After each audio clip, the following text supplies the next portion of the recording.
I've already got the live stream going.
Courtney, do we have somebody to help promote the panelists?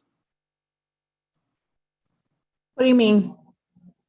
So we have to promote them to panelists because we didn't do a registration. So we'll do it manually. No. All right, I'll get it. I'll Okay. take. Thank you.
Hey, Courtney, we just want to leave Nancy as a attendee, right?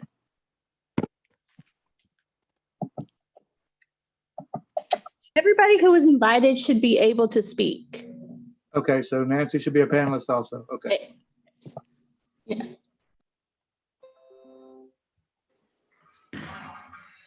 Hi, Sherry. Good morning. Yeah, we hear you fine. Thanks. Okay, great. Thank you. Mr. Sims? Morning. Good morning. Good morning. Yep, I hear you fine, Mr. Sims, and Latronia, I hear you fine. All right. We're making progress for a Monday morning. We're getting there.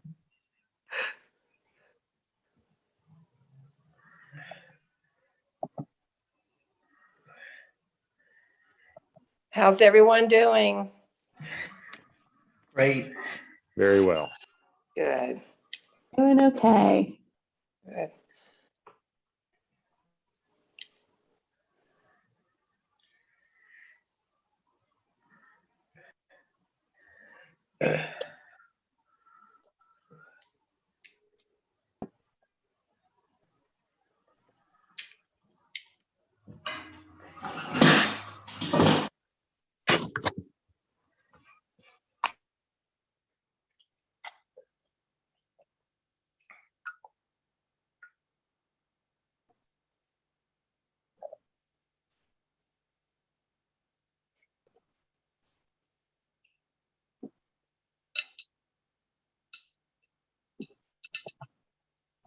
Good morning.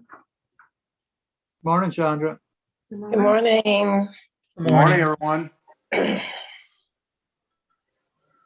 morning.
Dwayne, am I going to be able to see everyone when they come up? Maybe not. Okay. Not sure if we can do that many on that screen or not. Let me see if I can add a few more. Is that thing on full screen as big as it'll get in there? Yes, sir, it is. So I have that. This is the gallery view. So yeah, Okay. it's as many as you'll be able to see at once. But they're still showing up. Let me get a few more of these in real quick. Okay.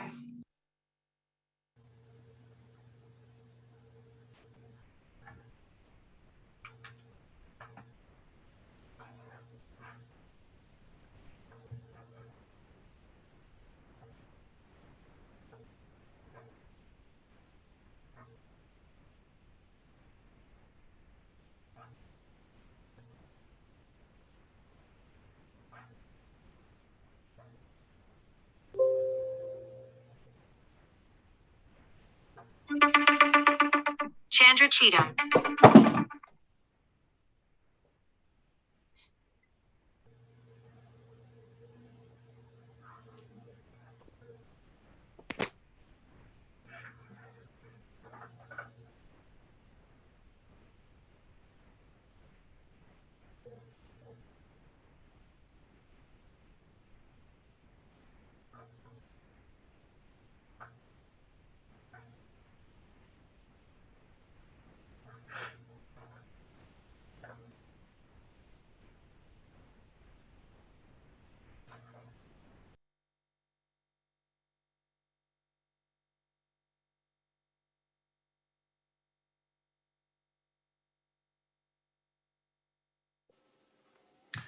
Are we still waiting on a few more, or I see it's right at 10 o'clock?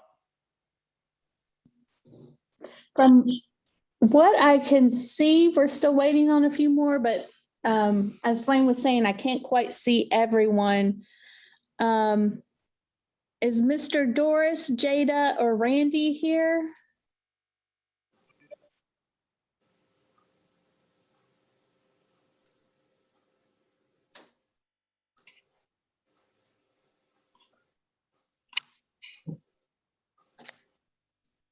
This is James Doris. I'm here. Hi, Mr. Doris. Okay. I can only see one person at a time. Is that the way it's supposed to be? That's the way it can be sometimes. I think all of us have different views. Sure would be nice if somebody could figure out how to make this thing work properly. We'll see what Dwayne maybe can do for you, okay? I've been to a lot of Zoom meetings and I've never seen one that works like this one. Just go to the very top right corner of your screen. You'll see something that says view. There's a little thing at the top right that says view. If you'll click on that and then change it from speaker to gallery view. And then you'll be able to see everyone. There is nothing on my upper right-hand screen that says view. I don't think. Let me see. At the very top right, you might have to hover over it. Hover over the top right corner of your screen.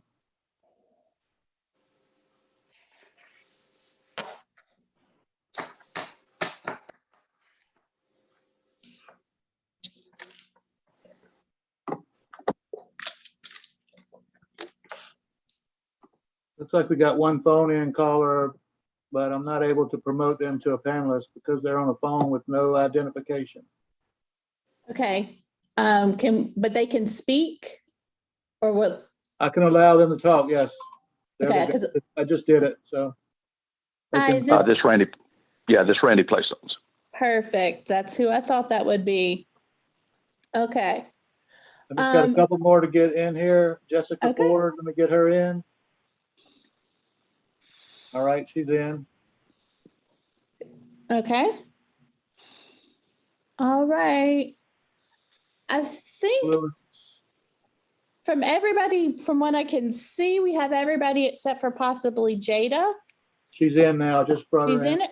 Perfect. Then I believe we've got everybody we're expecting, Chair Fontenot. Wonderful, wonderful. Then before I officially call it to order and do a roll call, I'd like to read this. Before we start, let me cover just a few important points, given that we're holding this as a virtual meeting. As always, our meeting is being streamed online, so please be mindful of that. You're each asked to keep yourselves on mute during the meeting.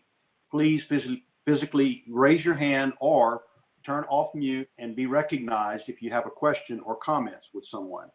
Once you've made your comments, if you would put your computer or device back on mute, we appreciate it to avoid any background noise. If you have trouble with your technology at any point, you should have Dwayne's phone number on the first page of the agenda that was sent to you. Please call him. For each voting item, we will ask for all in favor and then an opposition. Please unmute and be prepared to state aye in either support or opposition. If there is any opposition, we will do conduct a roll call to vote for each item. Pursuant to the notice and instructions for this virtual meeting that were posted along with the agenda, the commission identified 3 ways to submit public comment of any of these items being considered today. The first 2 methods were via email at the address provided or by comment card at the web address provided. Comments submitted during either of these 2 methods were due by 5 p.m. yesterday. The commission did not receive any written comments. The commission is also prepared to receive public comment by phone or email today during this meeting. The conference telephone number to call is 877-848-7030. Again, that's 877-848-7030. The participant PIN number is 339-6187. Again, the PIN number is 339-6187. Public comments can also be emailed to prop.schools@laregents.edu. That's prop.schools@laregents.edu. Any public comments received will be read during the meeting by staff. You will need to provide your name, the agenda item, and your general comment. Public comments are limited to 3 minutes per comment. We will ask for public comments after each agenda item. Thank you. I'd like to do a roll call, please. Melanie Amrine, Chris Broadwater, Here. Sherry Destino, Here. James Doris, Here. James Fontenot, Here. Jada Lewis, Here. Carmen Million, Randy Plaisance, Here. Mary Lou Potter.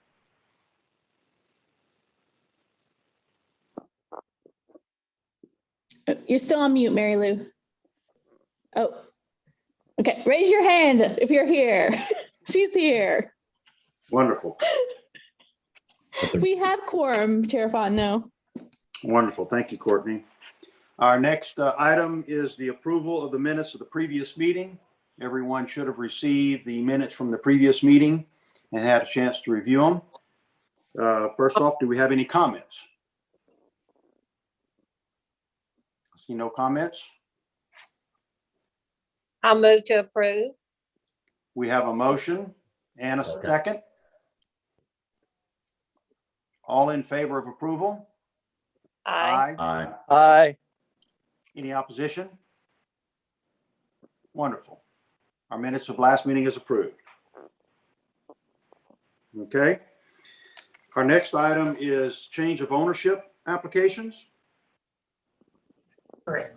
I'd like to present to the commission the change of ownership applications for Barbary schools of Louisiana with locations in Baton Rouge and New Orleans, Louisiana. The schools were originally licensed in 2012. The change of ownerships are due to a corporate purchase. Barbary offers Louisiana board exam preparation. Their course is 108 clock hours with prices varying from $1,999 to $3,999 due to the different packages and plans that are offered. Representing Barbary Holdings today is Mr. Mike Sims. Staff have reviewed all application materials and find that they meet qualifications for a complete application and have provided commission members with copies of application materials. The floor is now open for any questions commission members have of the school representatives. If I remember, didn't we just approve several of these? I'm assuming these are just some additional schools that y'all have purchased, Mr. Sims? Yeah, actually, Mr. Chairman, thank you for the opportunity to present. This, we've actually been licensed by y'all since 1999. So we had a change of ownership back in 2012, which Ms. Johnson just referenced, and we had a subsequent change of ownership just earlier this year. But we've not been before the commission with a previous change of ownership since 2012. Oh, okay. I thought I recognized the name. Well, I don't remember that I've been there, but I have slept since then. So, do we have any comments or motions or? Move we approve, Mr. Chairman. We have a motion. And did I hear a second? Someone? Yes. Second. And a motion and a second. All in favor? Aye. Aye. Aye. Aye. Any opposition? I didn't hear any opposition, so that motion will carry for recommendation. Thank you for your time, Mr. Sims. That was it that we needed from you today. And Great. Megan will be in touch with you and Karen. perfect. My thanks, Mr. Chairman and members of the commission. Thank you all for your time today. Bye now. Thank you. Thank you. Our next item is new school applications. Correct. We have several of these today, as you can see. So I will be starting us off with 160 Driving Academy. Rockgate Capital is doing business as 160 Driving Academy, and they have submitted an application for proprietary school licensure. This school, located in Metairie, Louisiana, will provide a 160-hour, 4-week course in CDL instruction. 160 Driving Academies. Oh, thank you, Chandra. Chandra's reminded me about public comments. Chandra, have you received any?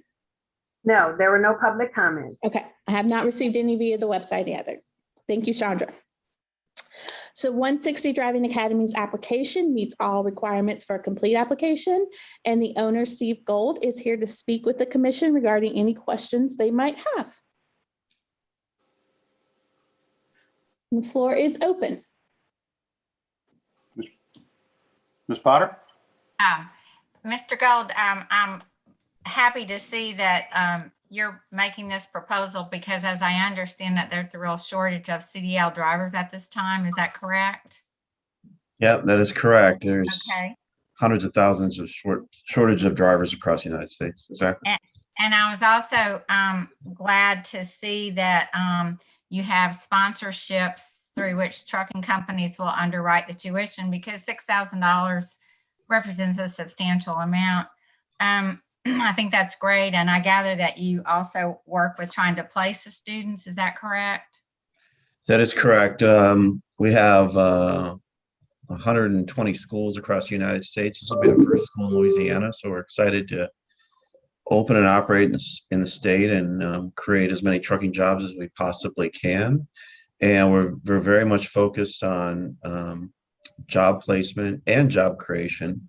So as you mentioned, we have a program where some of the largest employers like Coca-Cola and Cisco Food Service and the Amazon Corporation and the large trucking companies like Schneider and Swift will underwrite the tuition for a student. So when they graduate, they know after 4 weeks, they know exactly who their employer is. There's no competition in trying to decide. The student actually commits and the employer commits before they enroll.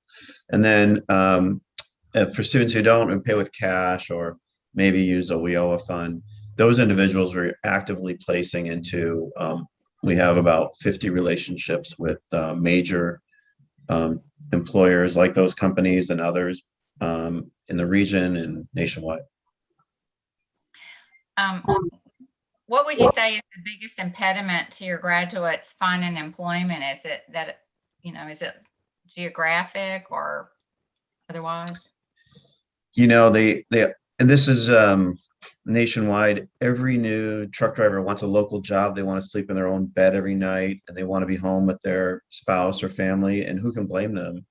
But the nature of this business is driving across the country to deliver goods to grocery stores and automobile plants and whatnot. So it's a very difficult job for those who aren't used to being away from home. And that's the largest feedback we get from new drivers entering the industry. They all want a local job, but the reality is, like, Pepsi and Coke aren't going to let them, drive down the streets of New Orleans and back into restaurants and deliver the first day they get their commercial driver's license. So they need some experience, and they need to go over the road and work for one of those large employers and get that experience under the belt, and then they can get that local job. So I don't know if it's an impediment, but I think many of them have to sort of pay their dues for, a year or so before they can get sort of their dream job and sleep in their bed every night. I see. And what sort of salaries do these drivers earn? Our average student across the nation right now starts at $52,500. And we think that there's an enormous inflation in wages right now. So we think those wages are going to continue to go up throughout the industry. There's just not enough drivers. So the industry just has to pay more to the driver. And that's way overdue. So we could probably see that going up 10%, I would think, in the next 12 months, I would hope. But the industry has to attract more drivers into the industry. The only way they're going to do it is to continue to increase wages. Thank you very much. Thank you. Miss Lewis, I see that you have a question. I see a little hand up there. Yes, yes. Just expanding on your comment about supply and demand with the drivers as far as the salary.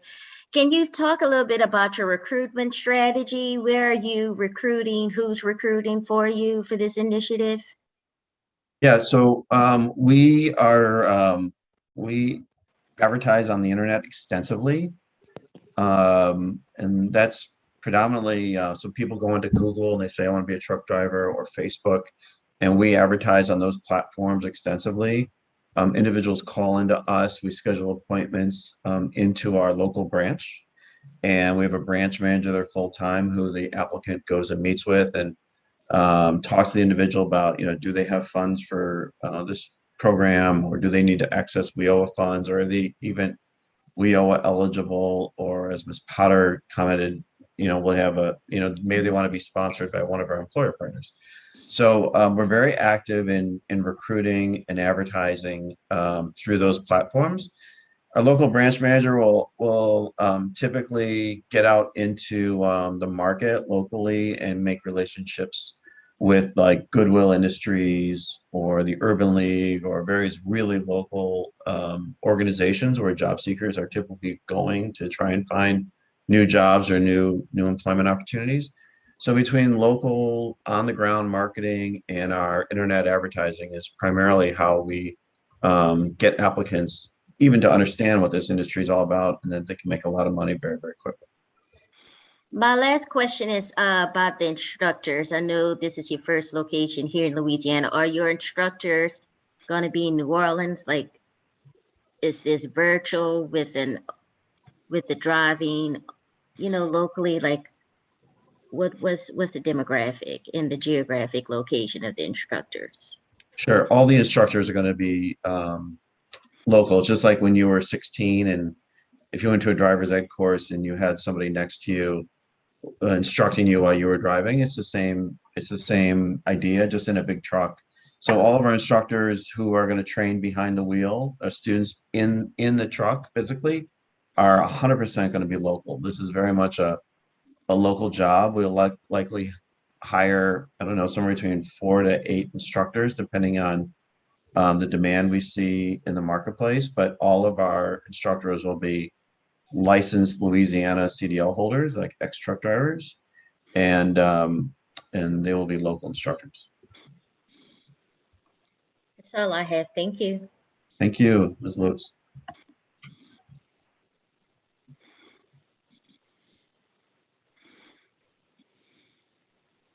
Go ahead, Sherry. Oh, okay. I didn't know if James could hear me or not. I just have a question, sir, about your financial statements. I've seen that the last couple of years, you kind of ran at a loss. Could you kind of explain that to us a little bit, please? Sure. We have we've become the largest commercial driving school in the United States. I believe we're the fastest growing trade school in the country. And to do that, we've been opening schools at a very fast rate. So we'll open anywhere from 2 to 5 schools a month in some cases across 45 different states. And obviously when you grow at that rate, it's hard to make a profit while we're investing so much into the business. And if you look at other high growth companies, they follow the same sort of financial strategy of investing, in this case, my money, investing into the company, knowing that we're going to lose money on purpose because, we just, like in this case, Louisiana, we're paying rent right now. We're paying instructors. We're paying a branch manager. We have no revenue because obviously we're waiting for this meeting.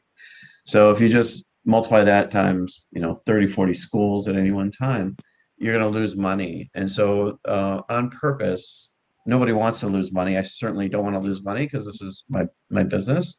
But on purpose, we've been investing because a lot of our employer partners are asking us to open our schools across the nation to support their hiring needs, specifically because they can't find enough drivers.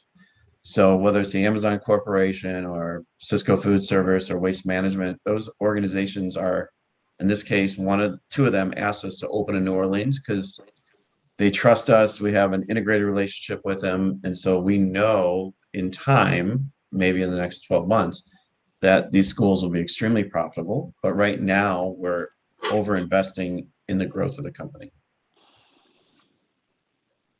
Okay, thank you. I just wanted to thank Sherry for asking that question and Mr. Gold for answering it because I didn't understand that.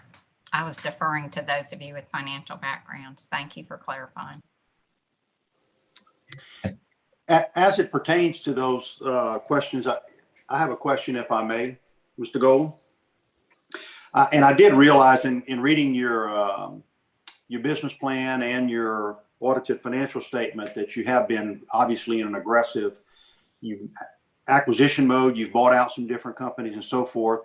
But like Sherry, I have a little bit concern about the level of debt and the amounts and the financial structures of which, you know, some of it appears at that scale to be relatively expensive debt.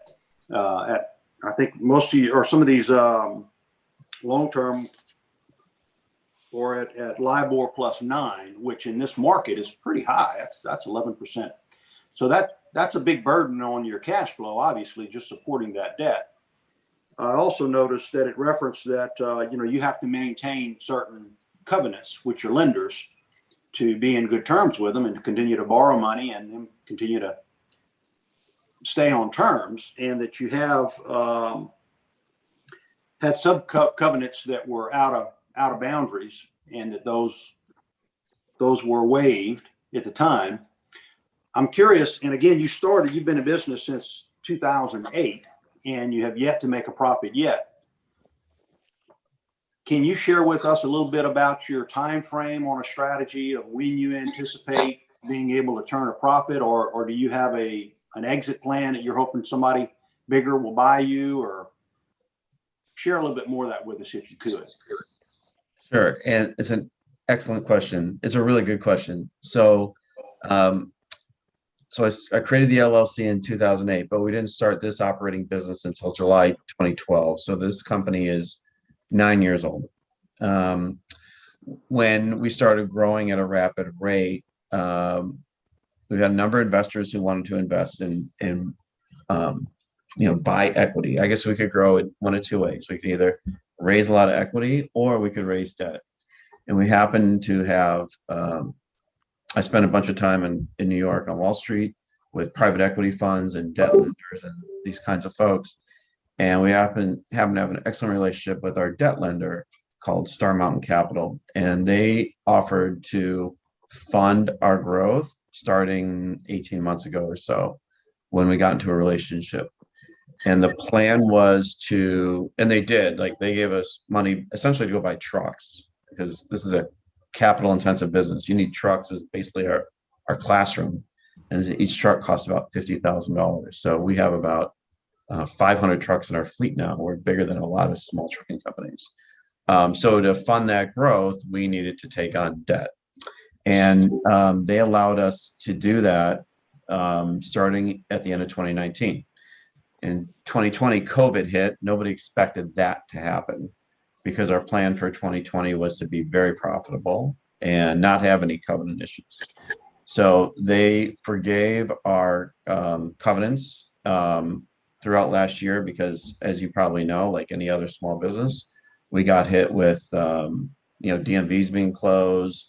No students wanted to be in close contact with instructors, all kinds of COVID-related issues. And it really impacted our business. We drew from the PPP loan from the government, and Star Mountain was good enough to forgive a lot of those covenants and provide us more capital because it was severe. We actually didn't want to fire our entire staff. We didn't want to, we didn't want to close down any of our schools across the nation. We wanted to keep on training. And so they let us, in discussion with them, keep on going, and they allowed us to operate at a loss and forgive those covenants. If I would send you our financials that are unaudited for this year, which I'm happy to do, Mr. Chairman, to give you a flavor of how we're performing, it's an entirely different story. The company is making a significant profit this year, and we sort of hit that inflection point in our growth, and we are nowhere near coming close to violating our covenants for this year or the foreseeable future based on our performance now. So we're about a year late in what we thought was going to happen because of COVID-19, and our debt provider was somewhat forgiving and understanding and allowed us to violate those covenants is what happened.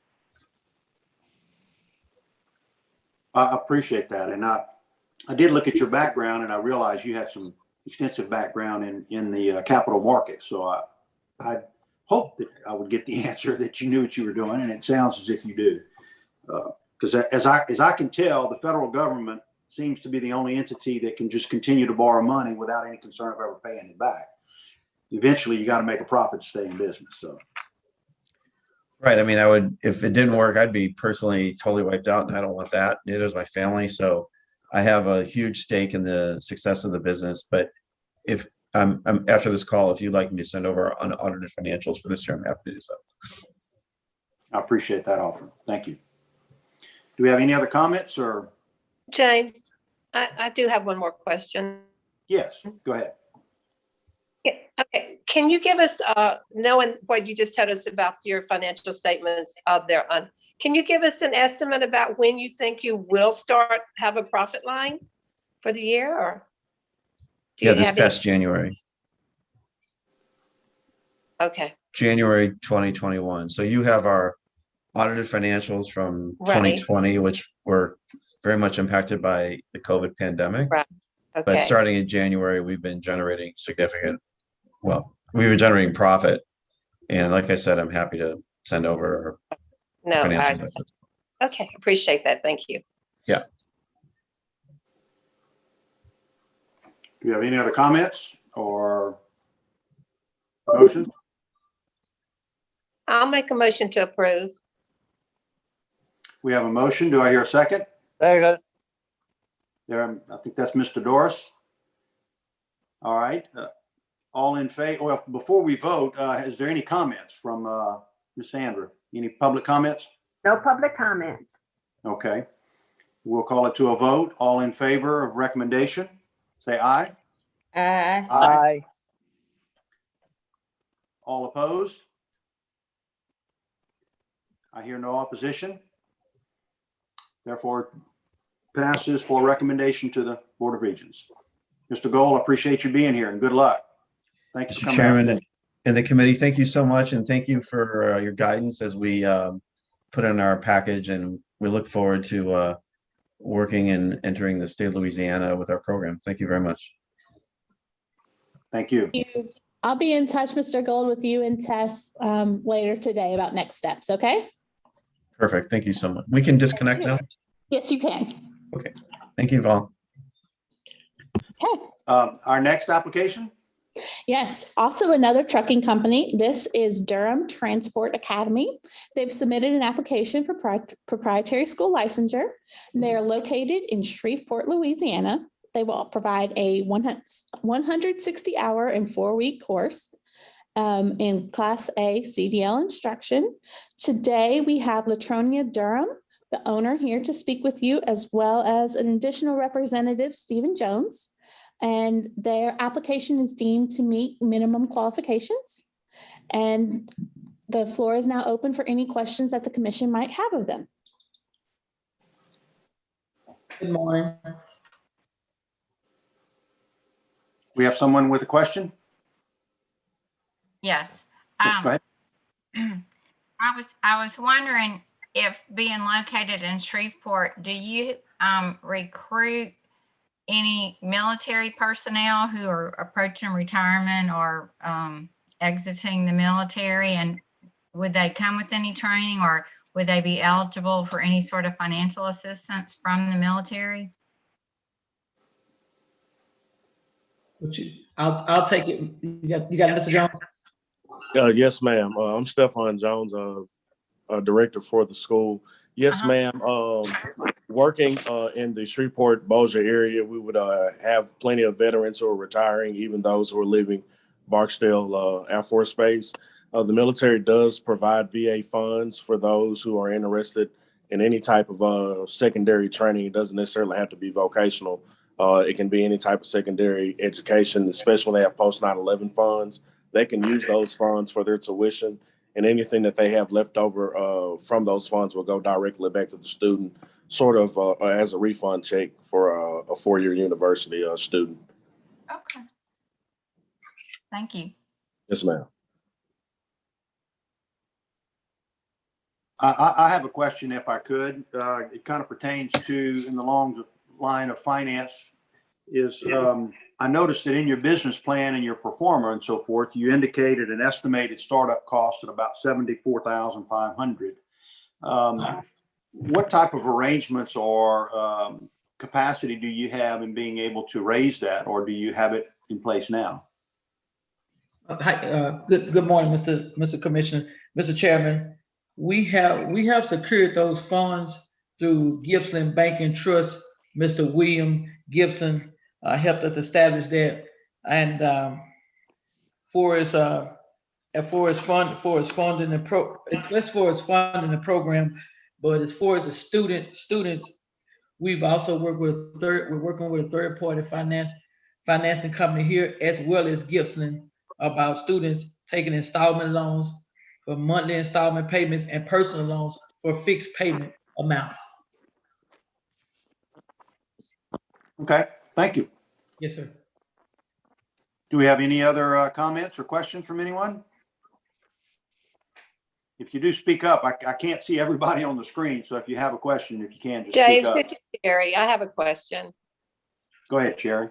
Okay, I'm also concerned a little bit about the financials, and even just looking at your strengths and weaknesses, it does look like that you do have some obstacles to overcome. So can you just tell us a little bit more about yourself and what your plans are? Because I know you're waiting on this meeting to go a little bit forward, but I'm not seeing exactly what I would like to see. So if you could explain a little bit more, tell me a little bit about yourself and how you've decided, why you've decided to do this and what your plans are. I'd appreciate it.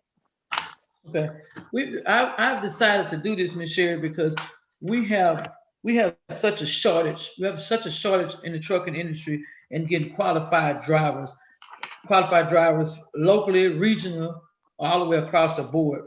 We're here in a low-income area here of Shreveport, Louisiana, where you have graduates or you have retirees that doesn't have a secondary education, or they're not willing to go to college, to four-year college.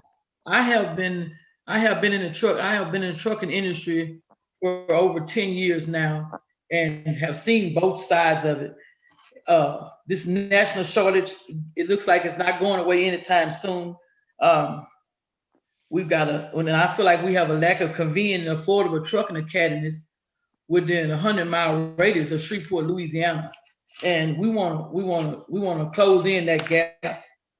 Our truck to load ratios ranging from like 35 to 49. We have in this industry, I have a flatbed company and have had that company for 9 years now. I'm the owner of that company. We own 16 trucks, Durham Transport Academy, and we can't keep up.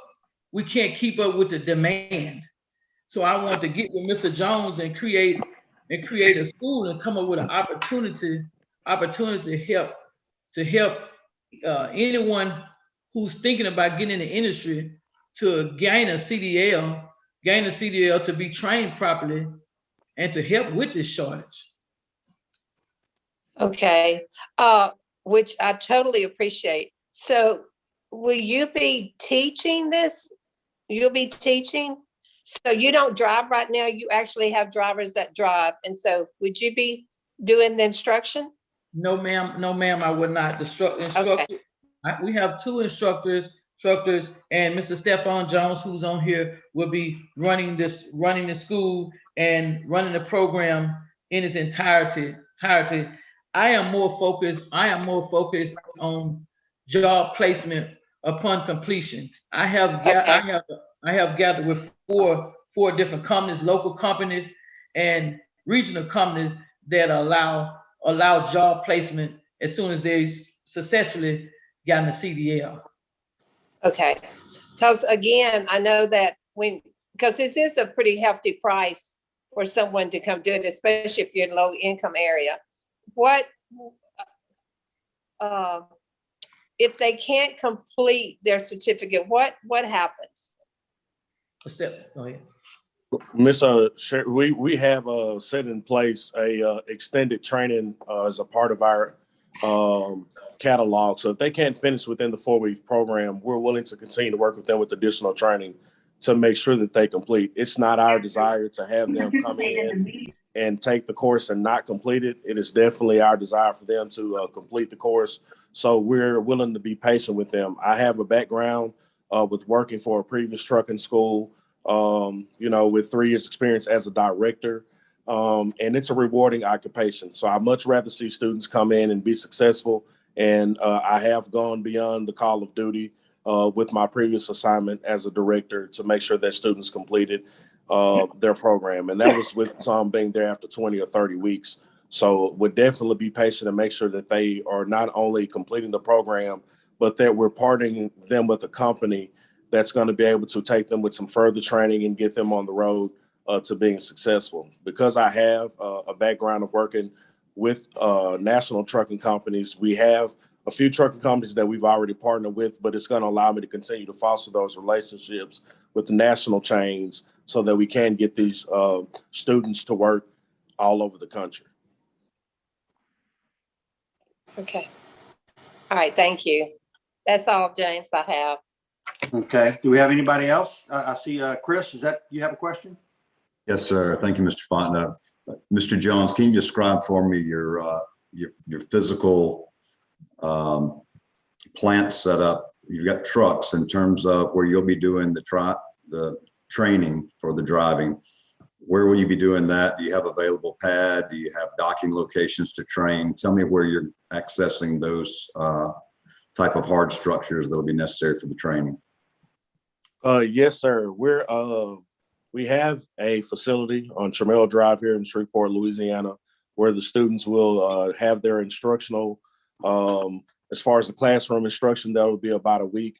And we also have room there where we will have a backing pad set up where they can train there as well. And we'll also partner with the city of Shreveport to use the fairgrounds if we needed additional room, projecting growth in the future. If we don't have enough room on the campus, we can also use the fairgrounds as well. As far as driving, of course, the city of Shreveport, the streets of Shreveport would be where we would train the drivers there. But we do have a facility set up, and we also have a dock where we can do pre-trip inspections for the students as well. So they'll have a full extensive training in a safe facility.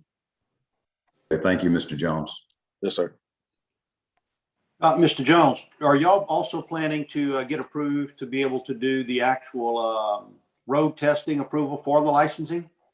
Yes, sir. That is our plan. We would like to have our instructors be state licensed to be able to do third-party testing as well.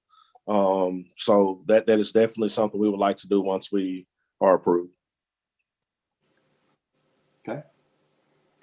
Do I see anyone else with any other questions or comments?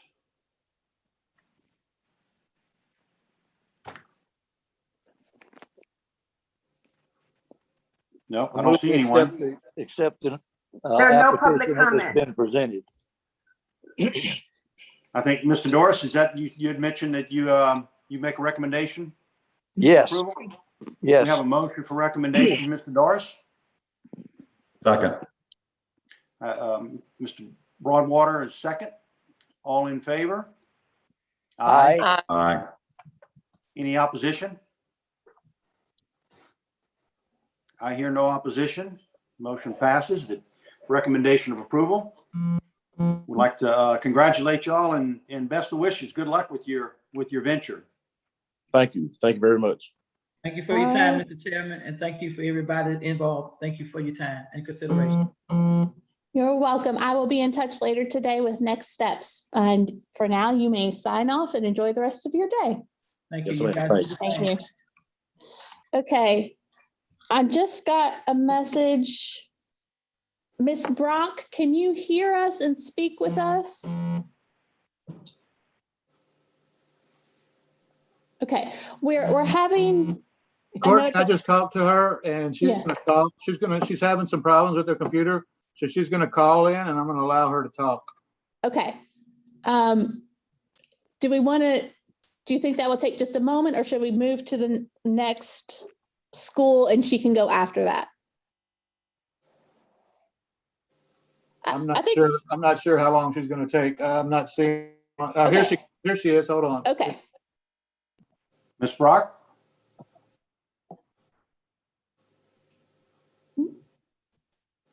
Miss Good Brock, can you, good morning. I'm sorry, I didn't have, I could hear good the first gentleman that was speaking, and then it's chopping up, so. Okay, well, we can hear you now. So Megan's Thank going to go ahead and introduce you to the commission, okay? Yes, ma'am. Our next applicant is Excel Health Careers, located in LaPlace, Louisiana. The school will offer one program, nursing assistant, at 80 clock hours. Representing Excel Health Careers today is the owner, Ms. Jennifer Brock. Staff have reviewed all the application materials and find they meet the qualifications for a complete application. The floor is now open for any questions commission members have of the school representatives. I guess my first comment is I hope that your home and your business was not damaged during the hurricane that went through there. I know LaPlace got hit pretty hard. Yes, sir. My home is totaled, but the business is fine. So bittersweet. I'm sorry to hear that. My support goes out to you. Thank you.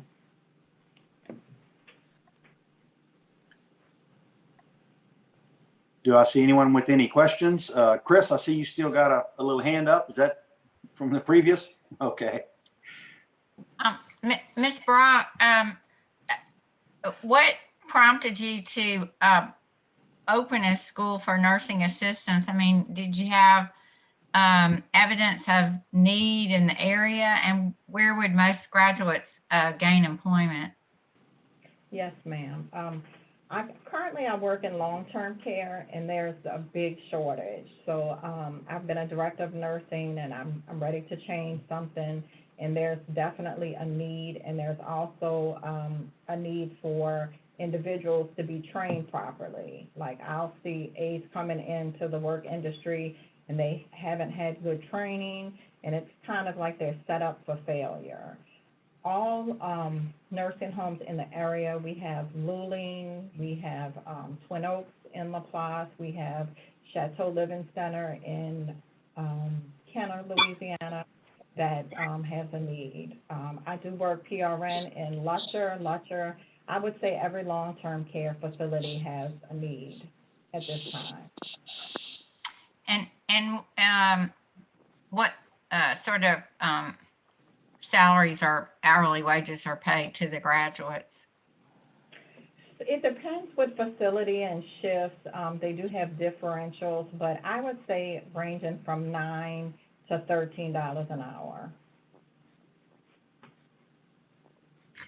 Thank you very much. I have a mother who will be 104 next month, and so I'm well familiar with the shortages and as well as the need for trained personnel. So thank you very much for your efforts. Thank you. James, I have a question.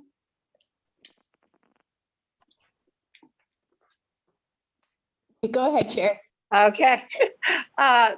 Thank you for being here and explaining a little bit to us. Will you be doing the training? And if so, how would that affect if you're working now, how would that affect everything? Right. I have 3 other instructors that will be assisting with me, but I do plan on, I will have to be there 50% of the time. We do have day, evening, and night, and weekend programs. And I'm going to have to transition to either like a PRN status, and, you know, work like through a nursing agency. I'm going to have to change my job position. Okay, because I'm a little concerned too, when I looked at your financial statements, I know that you're basing it on getting students. How are you getting students? And I guess kind of how will you survive as you go through this startup process?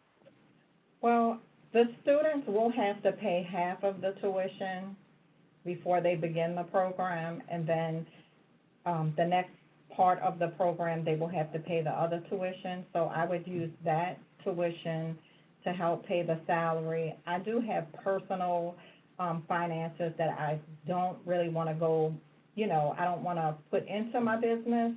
My personal, I'd like to separate it, but if I had to, I could use my personal finances to sustain until I get going. Marketing-wise, I actually had someone call me this morning, which made me feel good. I said I thought that's a guy who lives in Barbary, but I have like signs out, I have brochures, I have a website, I have, business cards, word of mouth. I work at other facilities, nurses, just trying to network with other facilities. Some facilities have staff called Helping Hands, that they have so many months that they can work before they get certified. So I've had people reach out to me, but, I have not had the goal to get started yet. But, so I think, and then like where I'm at now, they'll have people apply and they don't understand that they have to be certified in order to work. So just marketing and reaching out to other facilities that, people coming in to try to get a job and not understanding that you need to be certified. So you're willing, though, if you need to assist and put in your personal funds? Yes, ma'am. Okay. Definitely. And I guess my other question, I know we were just talking about the storm damage. How will this affect you getting started? Has all this like slowed down your process as to starting this, or? I think with the area, being honest, I think it's gonna be a little delay, maybe like a month, maybe about 2 to 3 months, because a lot of homes have been damaged out there. So if it's gonna be anyone that's living in that area, they're gonna have to have time to get back home, get their homes in order. So, in the local area, I think it's gonna be a little slow. Okay. All right, that's all. Thank you. You're welcome. I like Sherry, I have a little bit of concern about the financial, especially being the trauma, I know with the whole community in the area, the challenge that's going to put on you. As you probably realize, and most people that have ever started any business, it always takes longer and more money than you anticipate to get it going. I understand you said that you're going to ask, people are going to pay half of the tuition up front and then the balance at the end. Is that what I understood? Before the second half of, so before the program starts, the classroom portion, it's a 2-week, 40 hours. They will pay before they start that, half of their tuition. And then the other half they have to pay before they start their clinical training. Yeah. And I guess it's only a 4-week program. So it's not like you're talking like the trucking $6,000 tuition. This one, it's $800. So they come up with $430, and in another 2 weeks, they come up with the balance. Is that correct? Correct. Yeah. How many students do you anticipate being able to instruct at one time? I can instruct up to 23, but I would say maybe around 15 would be sufficient. Mm-hmm. Mm-hmm. Okay. And, anyone else? Chris? Yeah, and what if you don't get those 15 students at first? Let's just say you only have 5. Will you wait until you fill the classroom, or will that be enough financial wise to start with 5 people? We will start with 5 people. Okay. Yes, ma'am.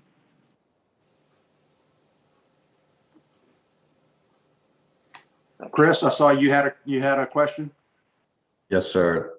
Thank you. One of the toughest challenges in healthcare education is getting access to clinical partnerships for the clinical rotations that are there.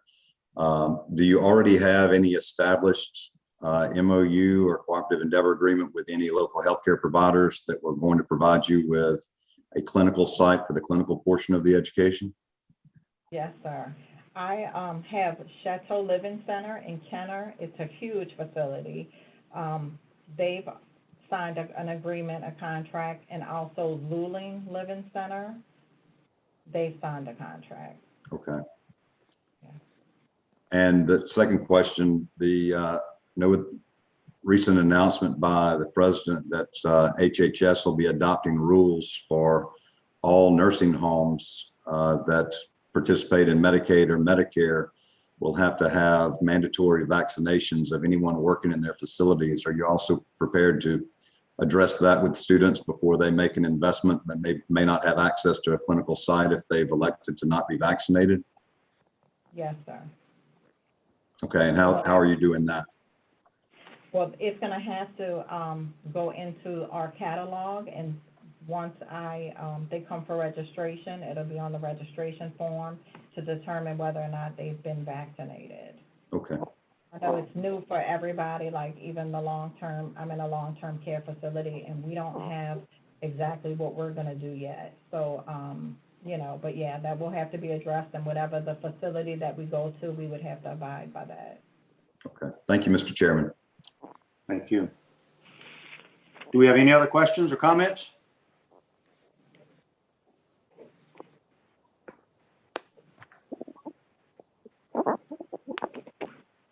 There are no public comments. No public comments? Okay. I move approval.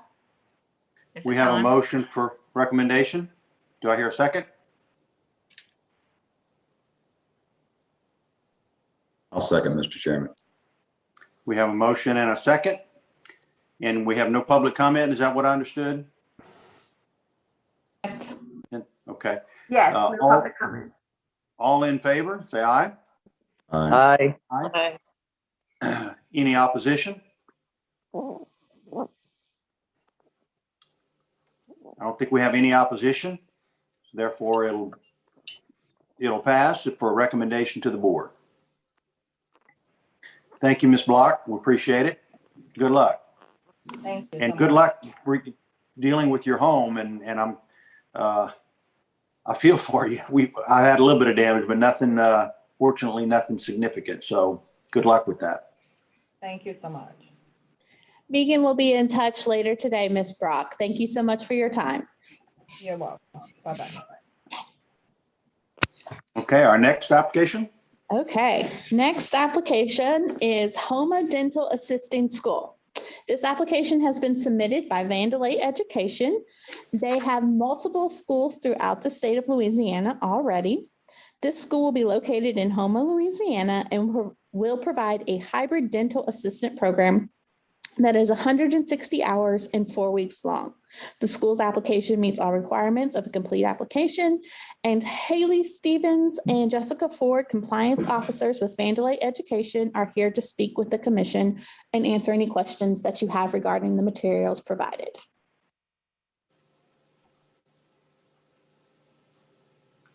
Okay, the floor is now open for questions.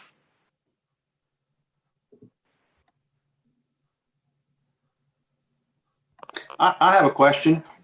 Do you currently have, I see you have a ton. I couldn't count all the different locations that y'all had, but quite a few. Do y'all have ongoing relationships with the local dentists to do some of the clinicals and the prep work or training? How does that work? Yes, sir. So we actually run our school out of a working dental practice when they're closed on the weekends. So in addition to that hands-on training in the office, we do also have, we network with offices in the area to accept externs because with our program, we do require a 40-hour externship. Okay.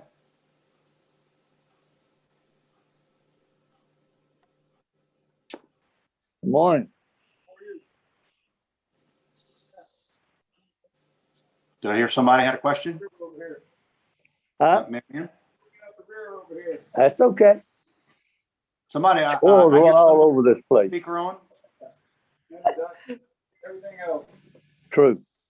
Well, I was just wondering how you had assessed that you had, that there was a bona fide need. for Yeah, you this too. Additional training.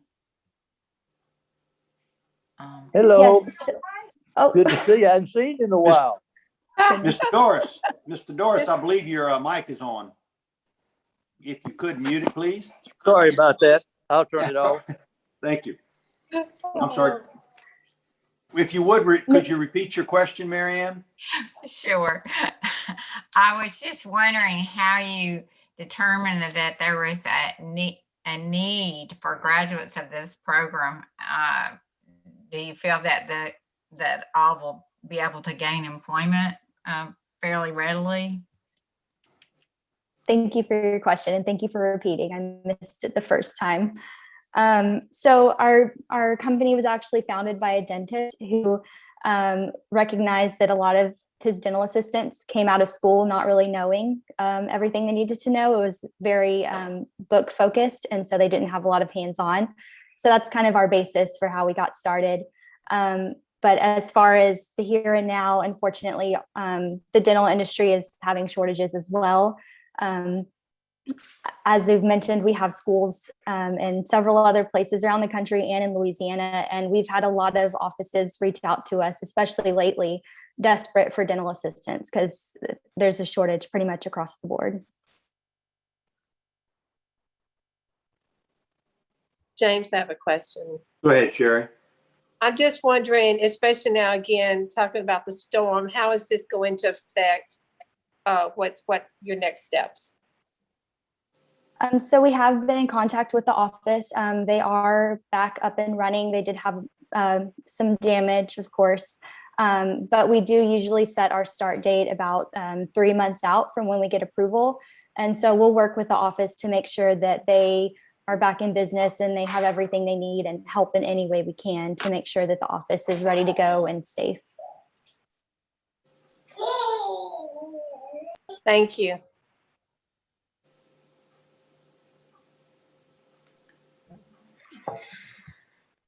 Okay, so any other questions? I move approval, Mr. Chairman. And I'll second. We have a motion and a second. Do we have any public comment? No public comments. No public comment. So all in favor, say aye. Aye. Aye. Aye. Any opposition? No opposed? It'll move for pass for recommendation to the board for approval. Thank you very much. Thank you.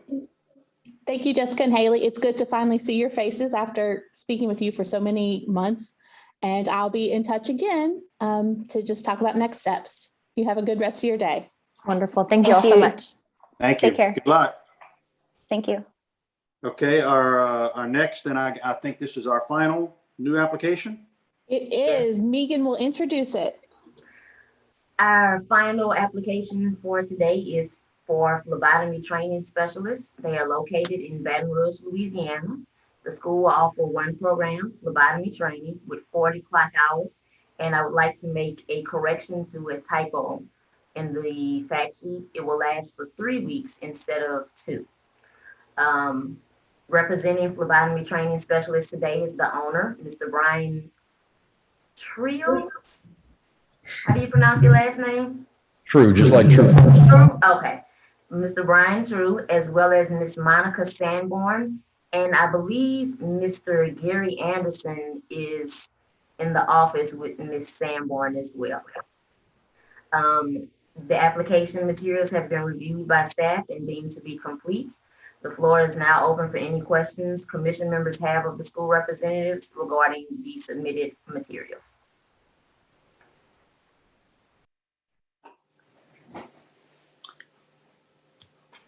Do we have any questions? Anybody? Mary Ann? One question. Mr. True, is there a license required to work as a phlebotomist in the state of Louisiana? Absolutely. Yeah.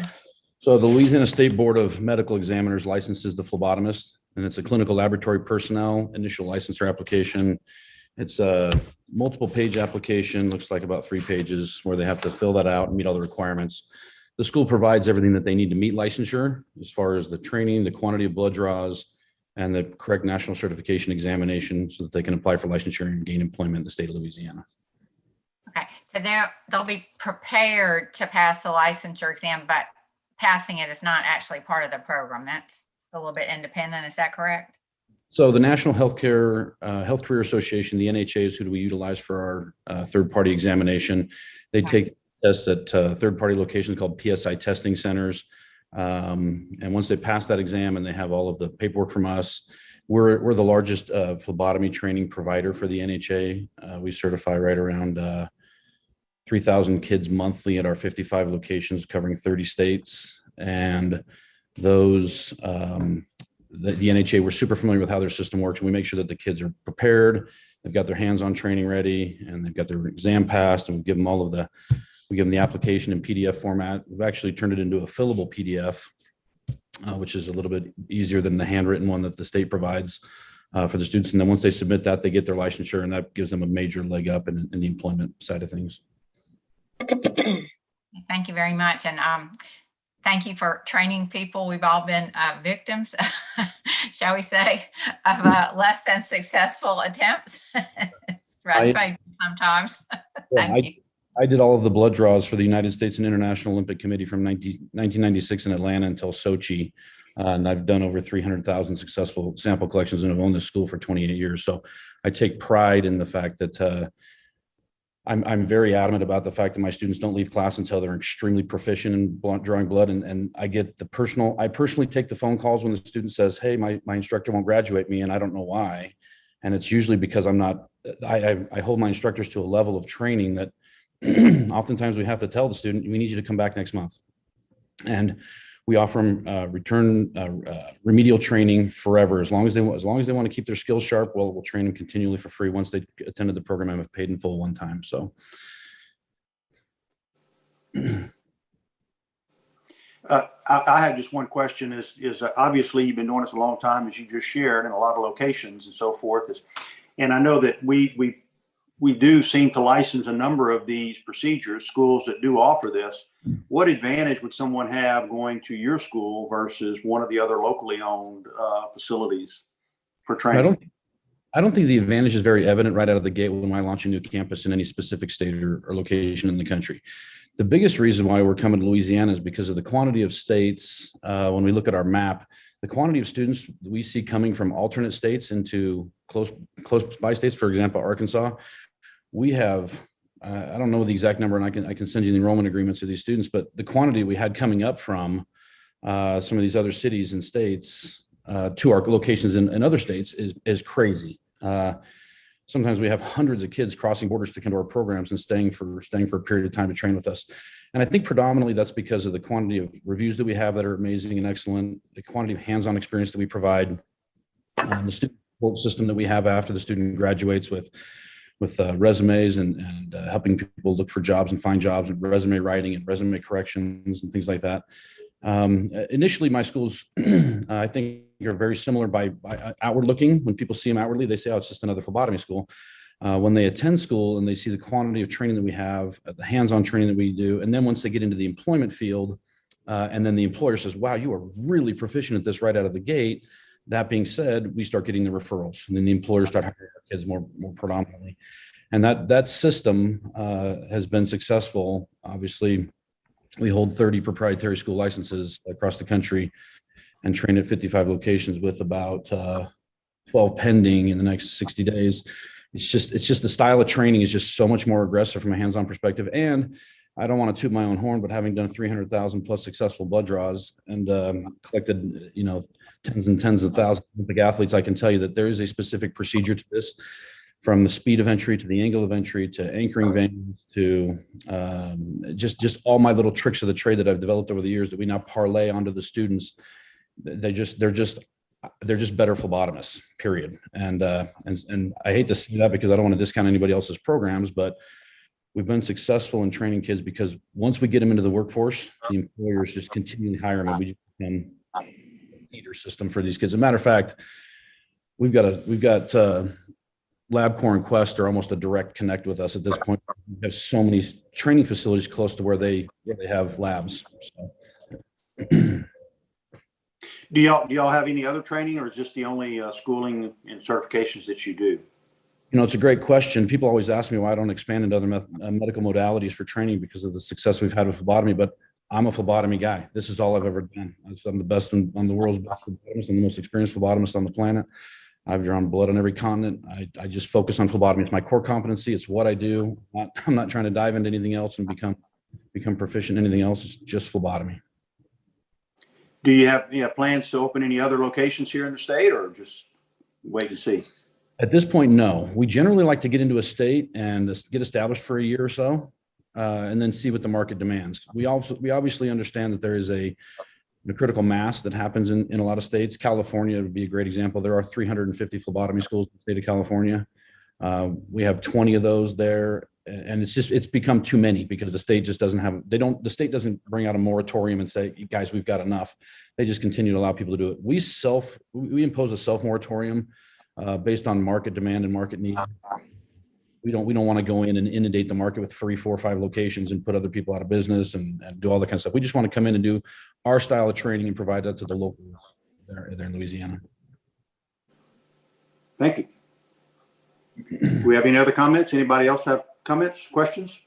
Mr. True, I want to compliment you on your submission. It was well put together, and particularly want to compliment you on your offer to return to train. That's that speaks volume about the quality of what you're trying to do and offering students continuing value for their investment in your training. So I compliment you, and at the appropriate time, Mr. Chairman, I'd move approval. Okay, I think we have a couple of questions. Ms. Jade, I see you have a hand on your website. Do you have a question? Yeah, Chris, he stole my thunder. I just wanted to commend him on the quality of his application, and I also wanted to go ahead on and move with a motion to approve. Okay, well, before I accept those motions, do we have any other questions from anyone else? Okay, well, I think we have a motion and a second. Do we have any public comment? No public comments. I thought we get to talk to Sherry about our financials. I'm sorry. I didn't see anything that looked unloved. If you want to talk to us about your financials, so we're willing to listen. No, it's something that I'm very passionate about because we've never borrowed money. We've never been operated any campus in the black in the red for more than 90 days after starting. And this year has been our best year. We're sitting at 14.7 million in gross revenue and 7.7 million in net profit. And even with, I've got to tell you, even with the quantity of supplies that I deliver to my campuses, McKesson Medical Surgical has told me that I'm like their 3rd largest client in the country because I'm buying so many butterflies and so many needles and so many tubes. And we really are passionate about giving the student everything that we can, knowing that on the backside, what that returns is more referrals. But our financials are stable, and we're a stable organization, and we're super grateful for the opportunity to present today in front of the board, and are grateful for your time.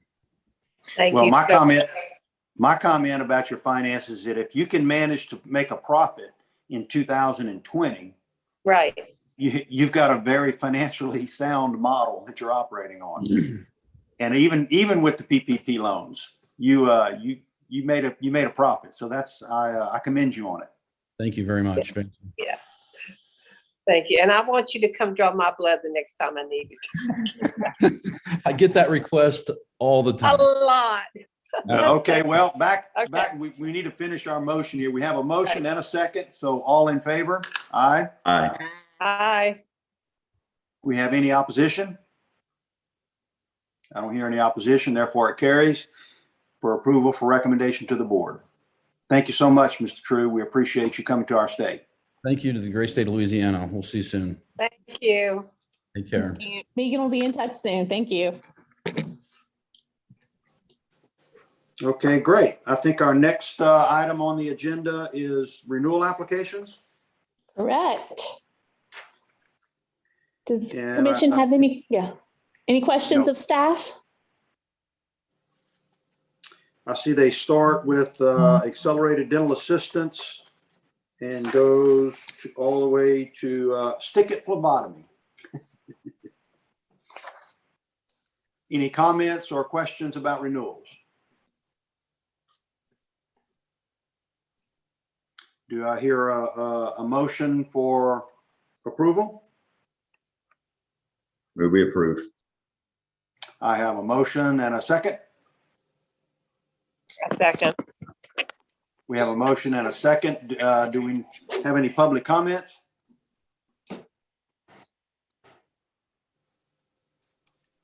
I don't have any public comments. Chandra, do you?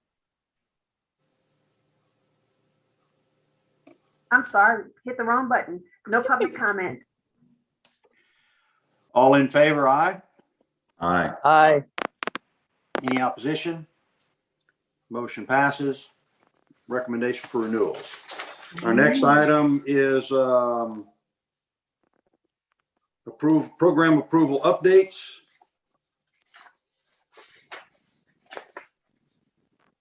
Well, I guess backing up, I see that we have some non-renewals. Was there any comments from the staff on any of the non-renewals? Yes. That, any reason specific? We had a variety of reasons for these non-renewals this year. One is partnering in a national organization called NC-SARA that will remove their requirement for licensure within Louisiana.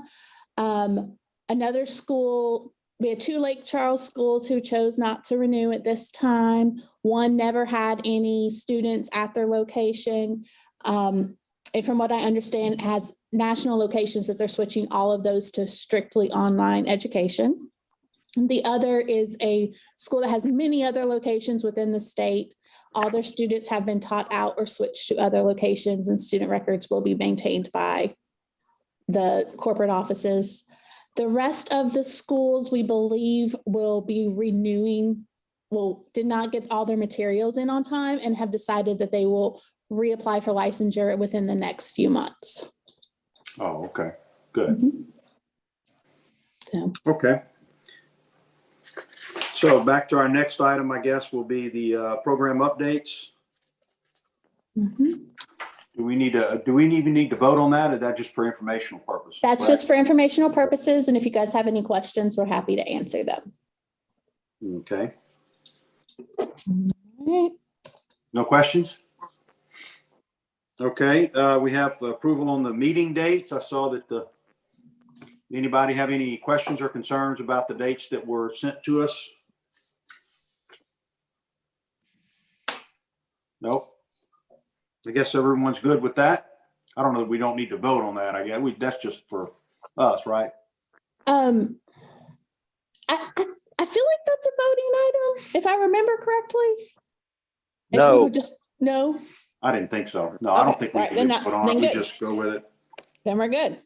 And then we have the fiscal year financials. You want to share that with us? Yes, ma'am.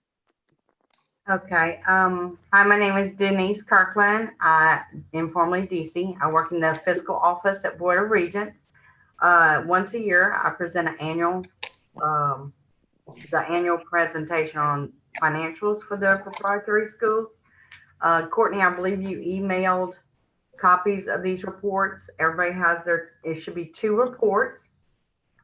The first report, the first financial I'll be going over is the self-generated revenue financial. These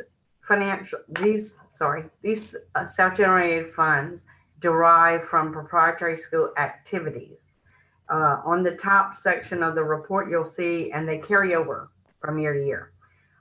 You will see the carryover funds from fiscal year 1920 on the first line. Then the breakout below that is the collection of revenues during fiscal year 2020-21. And the expense. So a question if I may. So am I to understand the only income we had for the year was the $300 of interest? No, that's the other account. This is the self-generated. There's a report on the second line. It says self-generated revenue.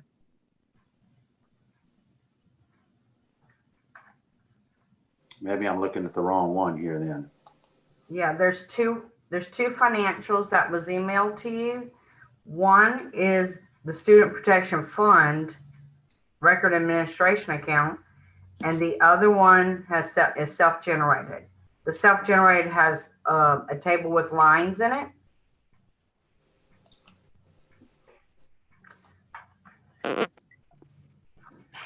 If necessary, I think I can share my screen. Well, I see a financial summary of school activities. That's correct. You should have two, and it says self-generated underneath the first line. I see financial summary, proprietary school activities, student protection fund. Let me go ahead and see if I can share my screen. Maybe am I the only one? There were two files. One had, they both had very similar names. Yeah, they're both financials for proprietary schools. The second line differentiates the two accounts. One is self-generated and one is the student record administration account. Do you have only one? Okay, I see it now with the self-generated. I'm sorry. Okay, you see it? I do. Okay. So, like I said, these funds are self-generated in nature, and they derive from collections of revenues during the fiscal year on proprietary school activities. The first line, you will see the carryover amount from fiscal year 1920, and then the breakdown below that is the individual revenue amounts collected during fiscal year 2021, which ended June 30th, 2021. The second part of the report is the breakdown of the expenditures. And then when you take the total of the amount on the top, which is the carryover plus the breakdown of the revenues, minus the expenditures that were incurred during fiscal year 21, that brings you to your carryover total for fiscal year, that goes to fiscal year 22. Okay, and like I said, it kind of breaks down the revenues of, depending on if it's change of ownership, fees and fines, initial licenses, license renewals, solicitors licenses, and miscellaneous fees. Right. Okay. The second financial relates to the Student Protection Fund, Student Record Administration account. At this point, I usually give a little history on this account. It's statutory dedicated funds that carry over as well from year to year. The fund was created in 1999 via legislation that transferred all the funds that year in excess over $800,000 from the Student Protection Fund, which resides in the Office of Treasury. They transferred the funds to a special Student Record Administration account to cover administration costs associated with Board of Regents functions as they relate to the administration of proprietary schools and the creation of a digital student records management system. This account has that initial transfer amount that was transferred, as well as the interest that is earned on the entire Student Protection Fund annually. So this year, you will see at the top carryover funds from the prior fiscal year, which again was fiscal year 1920. And then they have the interest that was earned in fiscal year 2021. That's what you see, the 384. It's not a lot. All accounts across the state was hit really hard with low interest this year. We're hoping to see it increase. I'm already seeing that monthly at the end of the past fiscal year. And then there's the breakout of expenditures that you will see. And then if you take the revenues minus expenditures, that comes up with carryover amount to fiscal year 21-22. Is there any questions on either of these accounts, either financial?